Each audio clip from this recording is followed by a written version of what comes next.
Hello everyone, my name is Matthew Leon, and I will be presenting this week's current events article and presentation. The article I have chosen for this week is from Time magazine.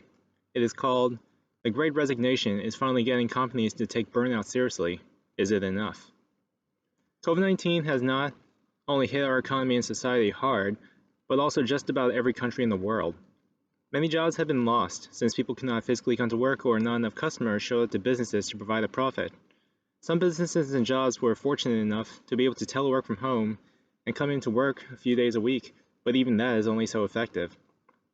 Many people held on to their jobs because of the uncertainties of COVID in 2020.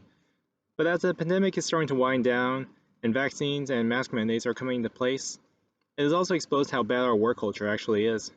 People are actually quitting their jobs.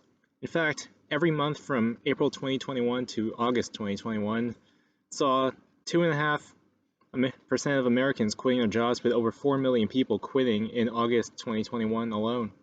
The number of people who quit in 2021 so far is estimated to be 10 to 15% higher than the number in 2019.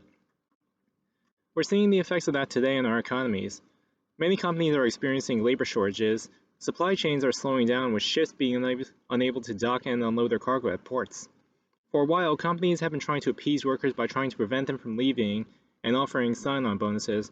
But now, more and more businesses are starting to realize that in order to keep their workers and attract new ones, they have to make them happy. Workers during the pandemic suffered burnout from overworking to compensate for the workforce losses and also from the mentally draining effects of the pandemic. Burnout happens when job stressors are not managed well. Combine that with a negative work environment or atmosphere, and employees become negative, hostile, cynical, and could care less about their work or choices. It has been especially bad with medical workers, including doctors and nurses. They have been working around the clock dealing with COVID hospitalizations and other related medical incidents.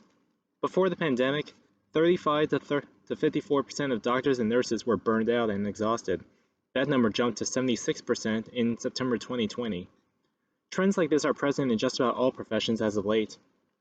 Uncertainty about the future due to the unknown nature of the pandemic, combined with misinformation, contributed to the increasing burnout people faced, and some people have also had to deal with working from home and homeschooling. Some experts suggest that companies can work on improving 6 areas: creating more manageable workloads for everyone, giving employees more control over their jobs, rewarding and acknowledging good work, fostering a sense of community, treating workers fairly and equitably, and helping workers find value in the work that they do. More and more workers have been demanding better pay and that their managers and supervisors actually listen to their feedback and what they have to say. Companies have been giving their employees breaks to relax and recover, allowing flexible working hours, and implementing programs to make workers and employees feel appreciated. More bosses and managers are starting to listen to what the employees themselves have to say, since the employees are more familiar with problems under the boss's noses. In a 2020 survey, 81% of executives said their companies had expanded childcare benefits for their employees during the pandemic, but only 45% of said employees agreed with that statement. Another company in Boston called HubSpot implemented an annual week of rest for their employees, along with trainings for managers who want to support their teams better, and they also eliminated Friday meetings.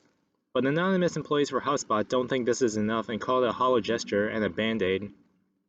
Some people think managers and bosses can start with 3 questions. How are you? What are the highs and lows of this week? And what can I do to make next week easier? But the way that others see it, change has to start from the top down and affect all aspects of work culture. The leaders have to set an example for the employees and team members, as the employees increasingly find themselves with the power to actually get managers to listen.